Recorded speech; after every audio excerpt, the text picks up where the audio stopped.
சிவகாமியின் சபதம் அத்தியாயம் 21 சித்தர் மலைச்சித்திரம். எதற்காக என்று சிவகாமி கேட்டாள். நான்தான் அனுப்புகிறேன் குழந்தாய். மிகவும் முக்கியமான காரியத்துக்காக.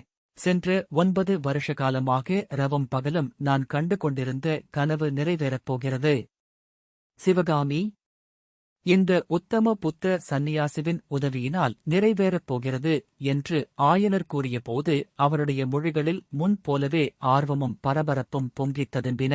நீங்கள் என்ன கனவு கண்டீர்கள்? அது எப்படி நிறைவேறப் போகிறது?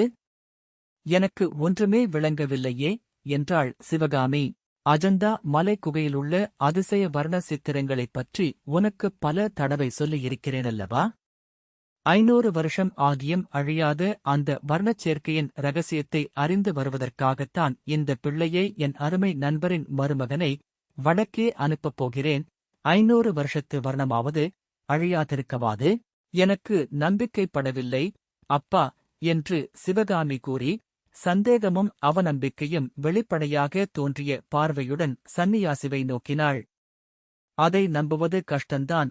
முதலில் கேள்விப்பட்டபோது எனக்கும் நம்பிக்கை உண்டாகவில்லை. 500 வருஷம் அழியாத வர்ணம் எப்படியிருக்க முடியும் என்றுதான் எண்ணினேன்.